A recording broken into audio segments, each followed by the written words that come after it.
Where am I? Pinkbike Scotland headquarters. Who are you? I'm your handler. What day is it? It's Andorra World Champs Up to Speed Day. Is this a conveyor belt? Correct, sir. What happened to the lift? You broke It's it. quite smooth. Oh, a bit rough when it stops though. Good luck, sir. How do I do this again? Right, welcome everyone. I'm your confused host, Ben Cathro, here on Pinkbike, performing the extremely necessary task of bringing you up to speed on everything that's happening in the Olympic-sized gap between soggy Leger and the upcoming Dust Bowl for the Downhill World Championships in Andorra. So bust out your sun hats, let's slather on some sunscreen, and let's try and remember who's fast on a bike. It's been a while, I can't remember.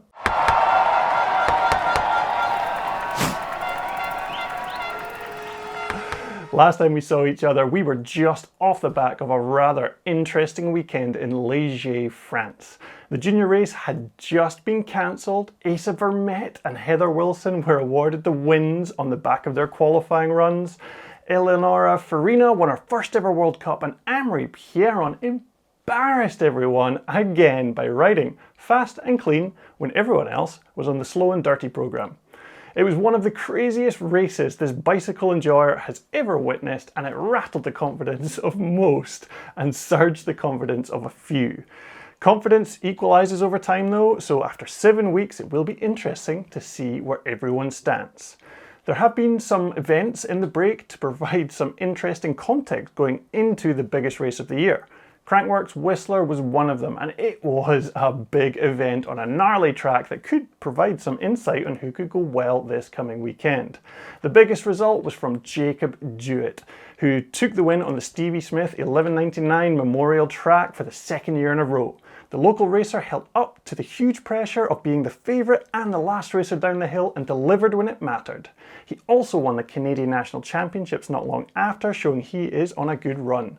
Take that form and add it to his top 15 pace before a whoopsie in Andorra last year, the fact he's been knocking on the door of that top 10, and we might just see him do something crazy and get on a podium this coming weekend. Staying with Crankworx pinners, Dakota Norton also showed his consistency, racking up another second place. He's had a few of those medals, and there's only so many you can get before consistency gets thrown out the window and you lunge for that gold. Will this be the race that Dak attacks? I'm not so sure, but maybe a few more second places will fire him up. Where else has racing been happening? Well, there's a few fast racers in the UK, and we recently had our national champs. And who was the fastest? That's right. It was the stealth bomber himself, Matt Walker. That man can just fly under the radar better than anyone else, and while avoiding detection, he won the champs, beating out current world champion Charlie Hatton by a good margin.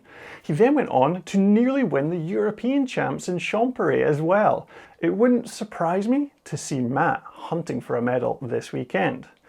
And who else was going fast at the UK champs? Oh yeah, that's right, the winner of the last World Cup in Leger, Heather Wilson. She claimed her second gold medal in a row and will now be heading into her first junior world champs with the Union Jack sleeve. Her youthful confidence will bid her well at this huge event, but it won't be easy as the Kiwi trio of Sasha Ernest, Eliana Hulsbosch and Iris van Leuven could all take the win on the day. Not at the same time though. While Sasha and Eliana have been laying low during the break, Iris has been over in North America taking the win at the last round of the Pro Downhill Series. Considering she is the defending World Cup champion and she won the last time we were in Andorra by a good margin, she'll be a great shout for the win this year. And we cannot forget the newly crowned European champ. Ella Svegby from Sweden has just been getting better and better this season, and her current trajectory puts her on the top of the junior women's podium. Statistics and trends are not often a good predictor of future results though, as my Pinkbike fantasy team shows. We should have Ella on the junior preview video tomorrow, so tune in to see her scoping out the champs track. Talking of junior champs, what about the boys? Who'll be rocking the European Continental Championship Stars and Stripes jersey in Andorra? It's Monsieur Lys himself, and that's how you badly say Mr. Smooth in French. Max Alran. Now Andorra isn't really in France, but it's pretty close, and with Commencal being based there, I bet this is going to feel like a home race for Max. I'll honestly be surprised if Max doesn't clean up this coming weekend. But the man that will no doubt be out to stop him is Asa Vermette. The dude just wiped the floor with all the elite racers at the US National Champs, which just isn't allowed. You're not supposed to be that fast as a junior. Very exciting racing in both junior categories shall be coming your way. Before then, back to the European Championships, because there were a lot of contenders for the Female Elite World Championship gold at this race, and it was an interesting one. So who do you think won? Nope. No, not them. Oh, good guess, but it wasn't them. It was Lisa Baumann. The Swiss rider capitalised on that home field advantage in Champery and kept Valley Hall, Maureen Cabarrou, Eleonora Farina and Miriam Nicole at bay. After Lisa's World Cup podium this year and this impressive win, I think we'll be seeing her battling for a Champs medal this year. I'm sure defending champ Valley Hall will have something to say about that though, despite her shaky form mid-season. It feels like Valley has been playing it safe, thinking about the overall, thinking about champs, but as she has proven in the past, when it comes down to that single championship run, she can deliver. But what about last year's winner in Andorra, Nina Hoffmann? This year she's been struggling with an elbow injury sustained in circumstances shrouded in mystery. I imagine the big summer gap has allowed plenty of time for rest and recovery for that elbow, and it will be ready to wrestle once more on the track. Talking of top performers from Andorra last year, the GOAT had a pretty good one. Actually, he nearly won the whole thing. The distinguished gentleman is also rather good at winning World Championship races, and I'm not sure if you remember, as it was like 7 weeks ago now, but he nearly won that race in Ligier too. You can't count out the GOAT, and with the man residing in Andorra, his familiarity with the track, finding a bit of late season form, we could see another trophy going in the Menard hangar? He's got a lot of trophies, that man. Maybe Menard, but really, the battle we're excited about is between the baguettes. The Champs specialist Loic Bruni and the Force de la Nature of Amaury Pierron.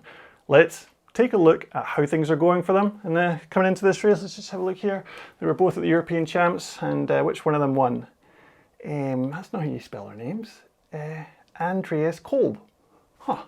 Looks like Big Andy might actually be the favourite now, as he beat the other two favourites by, what was it? Infinity seconds. Yep, Amaury and Bruni both crashed out and didn't even race.